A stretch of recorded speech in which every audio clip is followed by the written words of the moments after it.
Welcome to my classroom. Continuing with the topic of soil water, today we will discuss movement of water in soils, particularly in relation to Darcy's law, its validity, its limitations. Well, the flow of water or any fluid in a straight capillary pool can easily be described with the help of a well-established law called Poisson's law.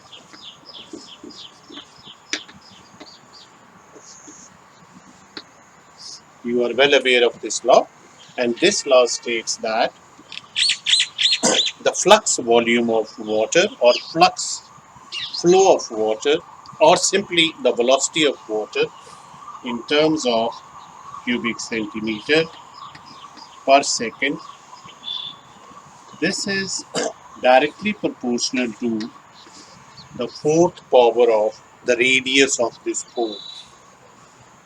So if this is the dia, so this is the radius of the pole, and inversely proportional to the viscosity of the fluid. And again, this volume flux is directly proportional to the pressure gradient. This is called pressure gradient across two ends of the pore. That means if total fluid pressure is higher at point A than at point B, then water will move from A to B. If this is your length of the capillary pore. So this is the Poisson's law, commonly called as Poisson's equation. I will not go into details of derivation of this equation because you have already studied this in your class 2 level. Now, this law is based on certain assumptions. The first assumption is that the flow of the fluid in the capillary tube or capillary pore is smooth and streamlined. Number one. Second assumption is that the pressure is constant across different cross sections. It has same pressure over different cross sections.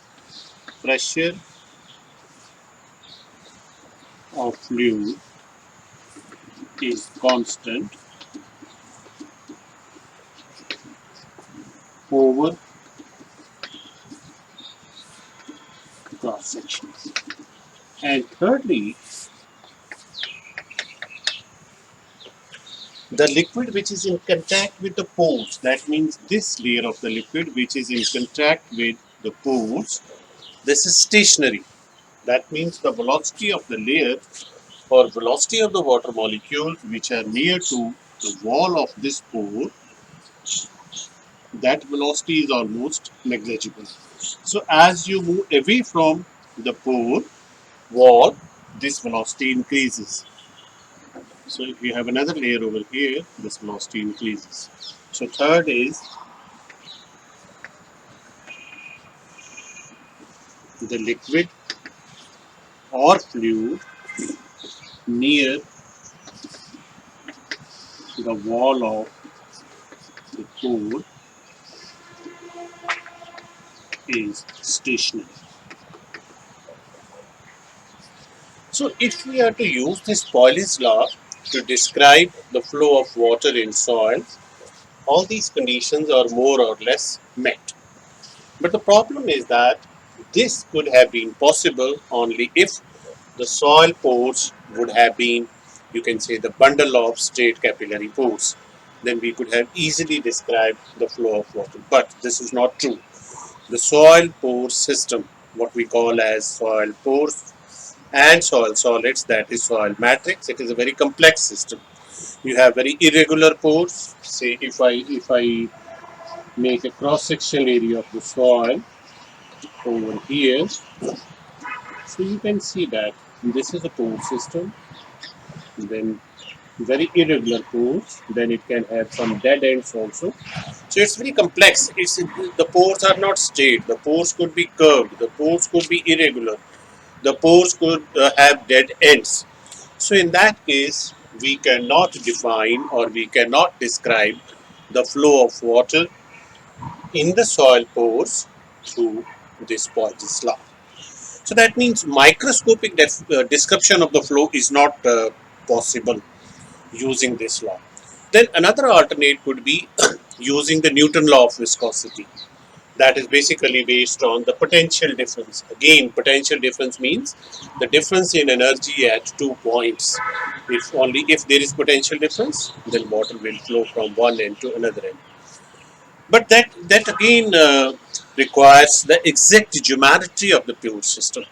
But in the soil matrix is such a complex system that the geometry of pores it varies over time and space.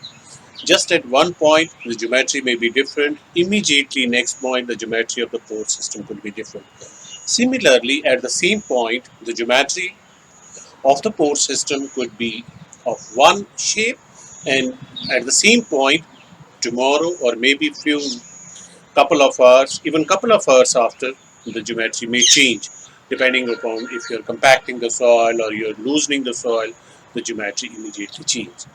So, the microscopic description of the flow of water in soil is not possible. So, we will have to go for macroscopic description. Now, macroscopic description of the soil, it requires that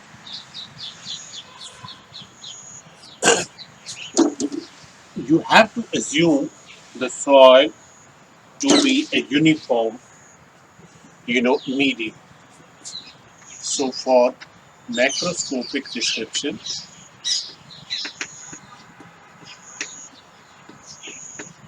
of flow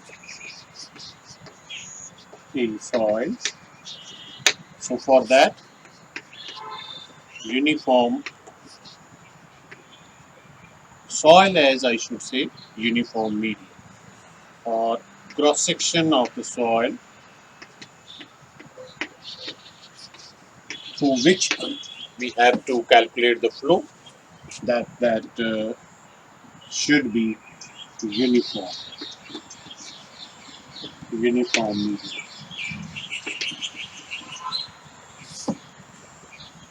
And the flow that is you have to now not concentrate that flow of water in the soil is through a single capillary pore and similarly 2, 3, 4, 5 pores. No, you have to assume that flow is taking place through whole of the cross section area. Flow through whole of cross section area of soil. So in that case, keeping these two things in mind, a French engineer rather, he was named as Henry Darcy in 1956. He was carrying out some experiments on movement of water through sand columns. So ultimately, what he came out that if you have a saturated soil column, saturated soil, and water is moving from point A to point B with a constant head of water over point A. So he recorded the volume of water passing through a particular cross section area, and this is the length of the soil column. So he said that the volume of water in cubic centimeters passing through a unit cross section area, that is in scale centimeter, and unit time, say it's minutes. So he called this as flux. So what is flux? Flux is simply volume of water passing through a unit cross section area per unit time, that is centimeters per minute. So these are velocity units. So flux or flow velocity, he said, that this is directly proportional to the difference in total soil water potential per unit length of the soil column. Now this is difference in total soil water potential at point A and at point B. That means you need to know that what is total soil water potential at A, what is total soil water potential at B. If this difference is zero, this will become zero, flux will be zero. So basically, he called this as hydraulic gradient.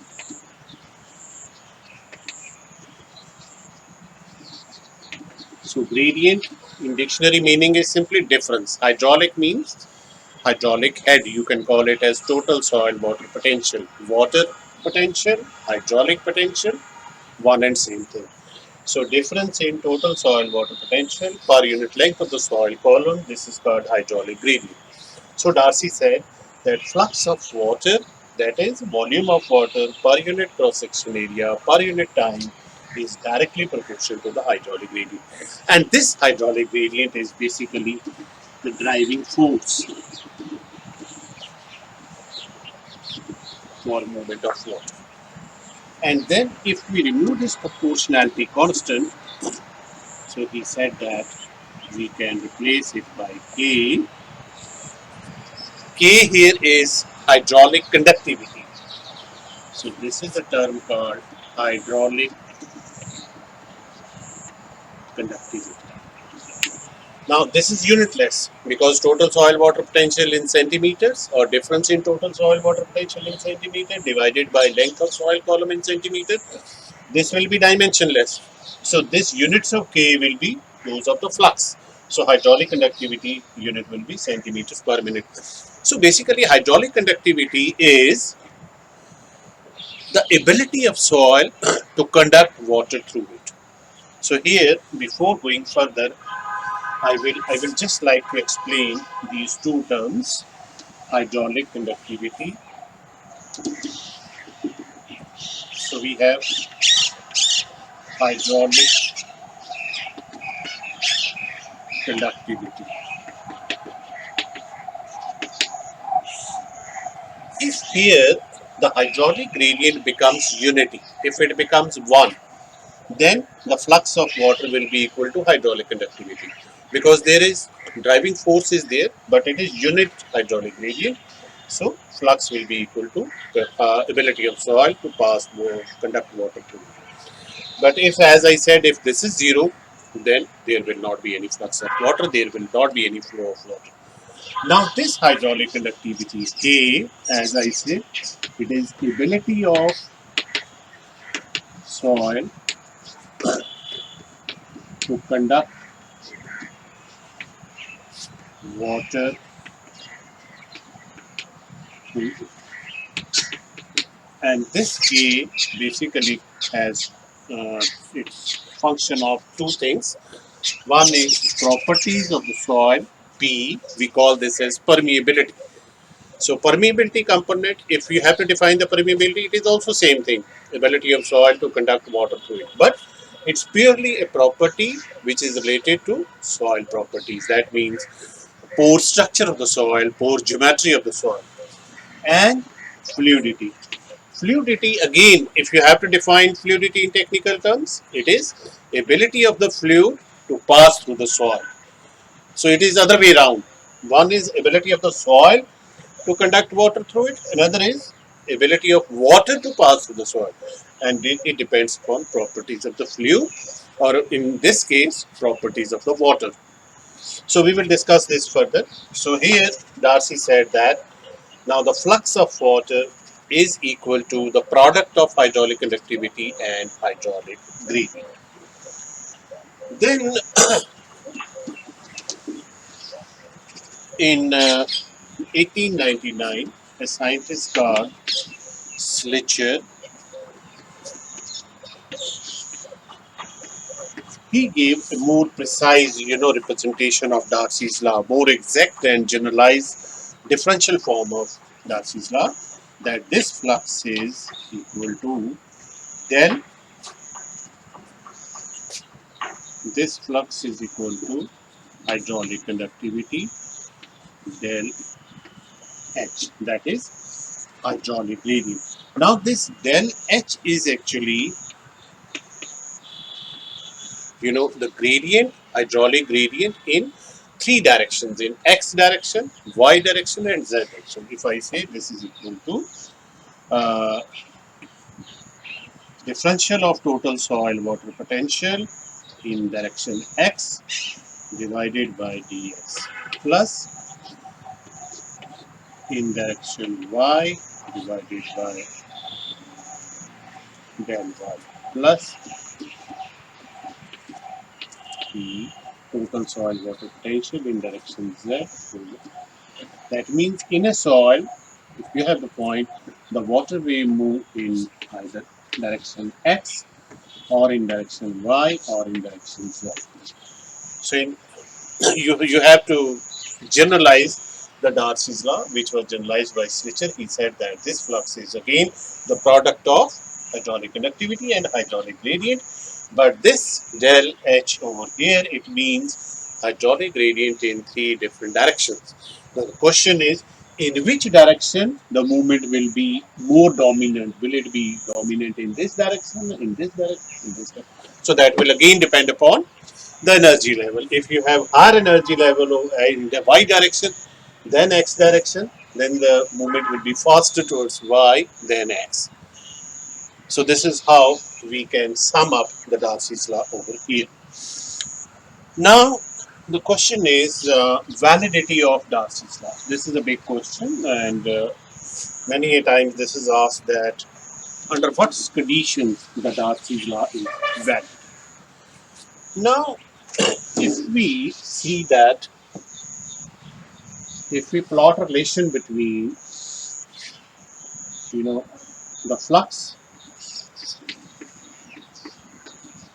and hydraulic gradient increasing in this direction, so it should be a linear relation, right? Now, Darcy's law, because the fluid or the liquid, it can flow either as smooth sheet of fluid, or it can move with, uh, you know, let me explain it in other way around. Supposing that the water is moving like this, it is moving smoothly.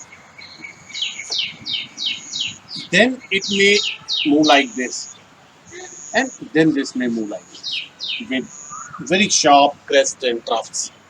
So on radially also, on axially also. So this flow we call as laminar,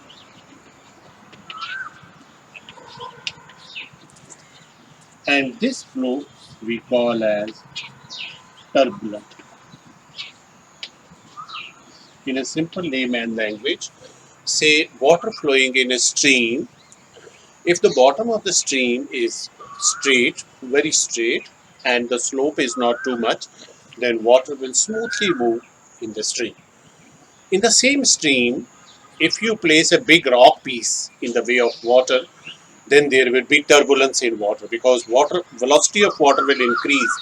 Why it will increase? Because now the water will try to concentrate at a point, it will try to move at a point where there is no obstruction. So velocity will increase and the flow will become turbulent.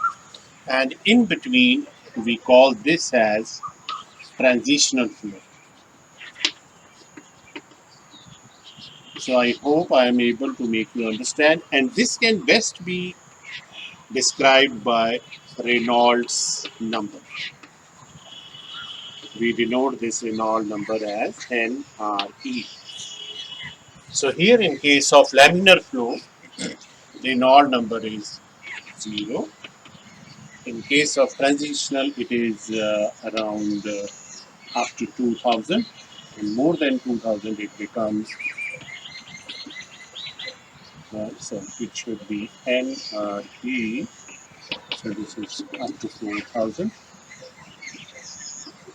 and RE up to 2,000. Now in the soil, because in soil we do not expect such type of turbulence in the flow of water, because movement of water in the soil, particularly unsaturated movement of water in the soil, is very slow.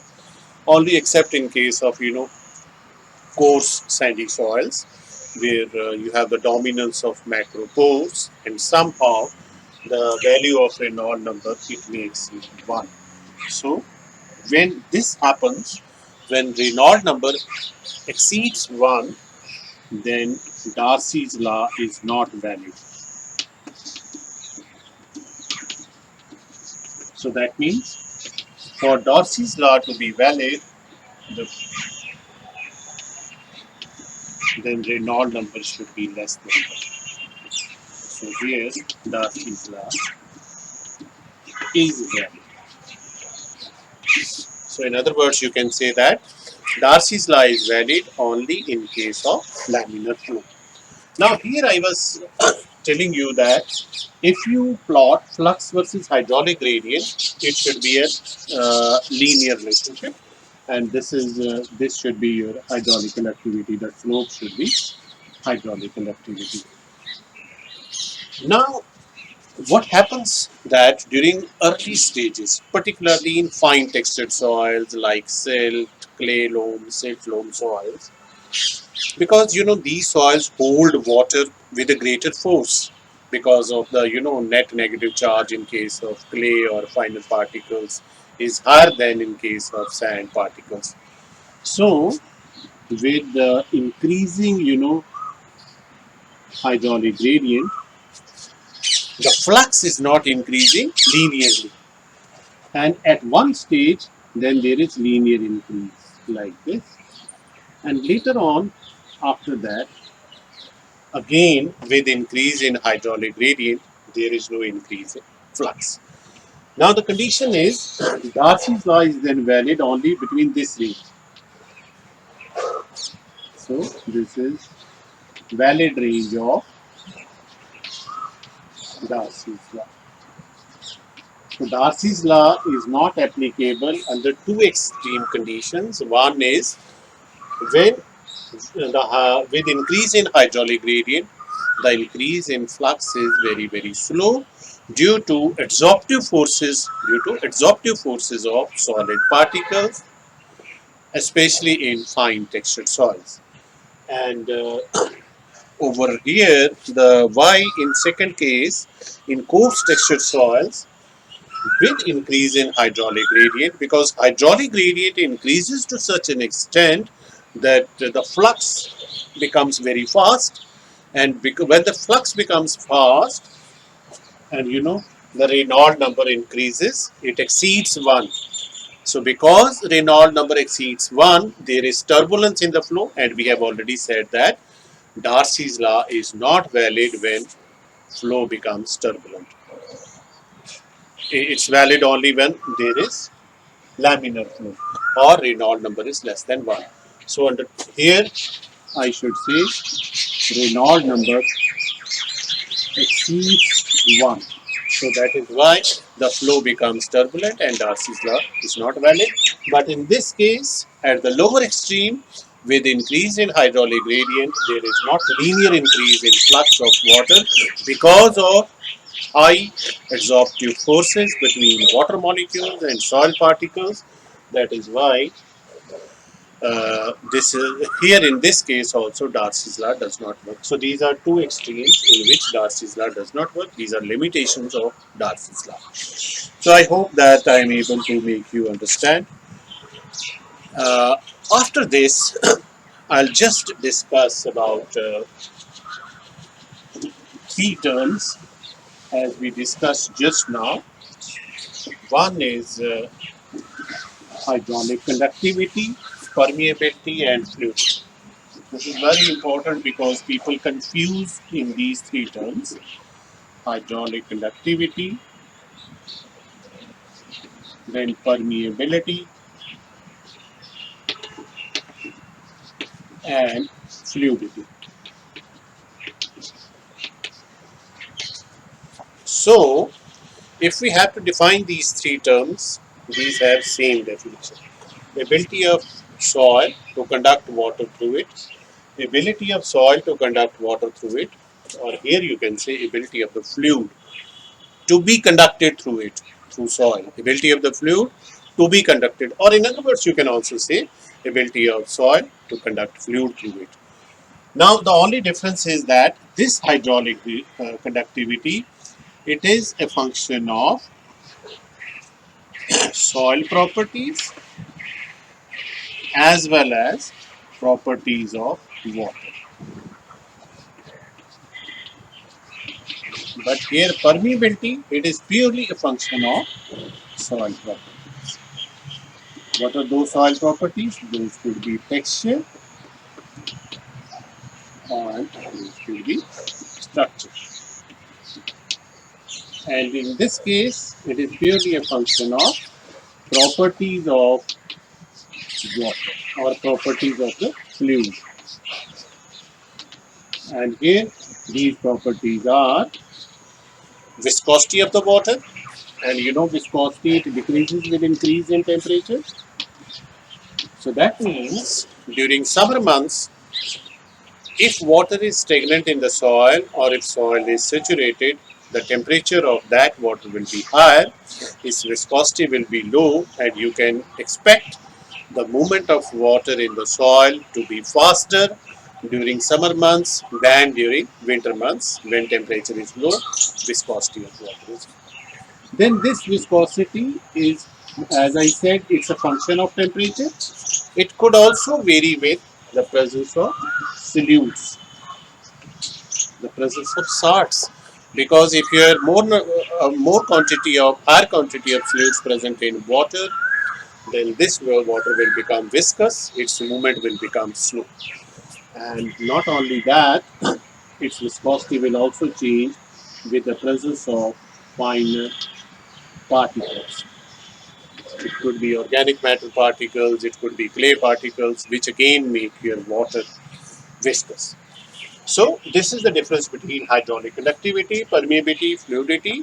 Permeability purely a property of the soil, fluidity purely property of the water, conductivity is combination of the two.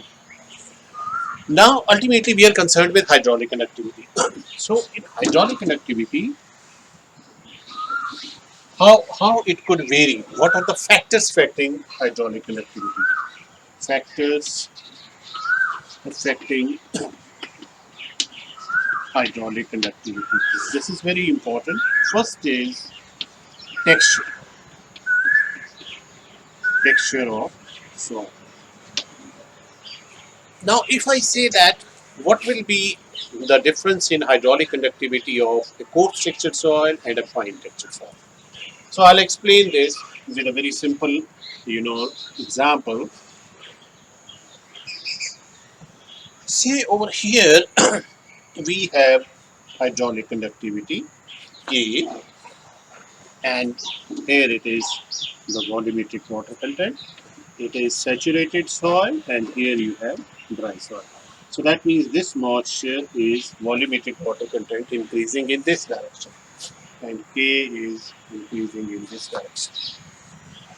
Now, the thing is that hydraulic conductivity, rather I should say, let me say that the first factor will be soil moisture content. Very important. Soil moisture content. Now, if your soil is saturated, the hydraulic conductivity will be maximum. Why? Because all the pores they are filled with water and there is continuity of water in the soil.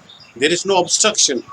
There is no air present in the soil which may obstruct the flow of water. So here the hydraulic conductivity of saturated soil will be maximum, and as the soil becomes dry, this hydraulic conductivity goes on decreasing. This is just like you can see. So that means K is a function of volumetric water content, very important. So higher the presence of, higher the amount of water, volume of water in the soil, higher will be the hydraulic conductivity. Drier the soil, lesser will be the hydraulic conductivity. I hope this is clear. Second factor is soil texture. Now, if I say that this is the relation between hydraulic conductivity and volumetric moisture content for a coarse textured soil, say coarse textured soil, then what will be this curve or this relationship for a fine textured soil? So, for a fine textured soil, this will be the situation. This is very interesting, you know. Why this is, see what is happening for fine texture. This is for fine textured soil. Now, when your soil is saturated, the hydraulic conductivity of coarse textured soil is higher. Why? Than fine textured soil. Because here we have a dominance of macropores. And macropores are basically water conducting pores. So here I should say dominance of macropores. So these are conducting water. These are water conducting pores. And that's why water moves easily. Water moves at a faster rate. That's why hydraulic conductivity is higher. Here you have dominance of micropores. So these are water retaining pores. Their tendency is to retain water in the soil. So that is why in this case hydraulic conductivity when soil is saturated is less than coarse textured soil. But once your soil becomes unsaturated, then reverse happens, that hydraulic conductivity of fine textured soil becomes higher than that of coarse textured soil. Why? Because now when your soil becomes dry, the macropores in coarse textured soil, they immediately get emptied out and the water is replaced by air. Now the hydraulic conductivity of coarse textured soil, unsaturated soil, it becomes low because water, there is not continuity of water in the pores, there are air bubbles present. Those air bubbles, they restrict the movement of water in coarse textured soil.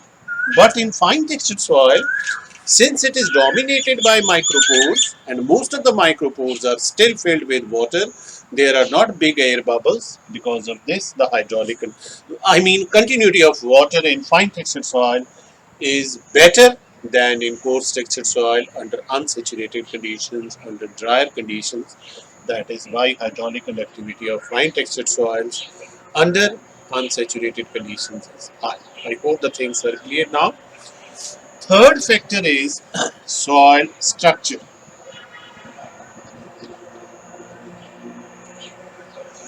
Now here, either your soil could be well granulated, well aggregated, or your soil could be compacted.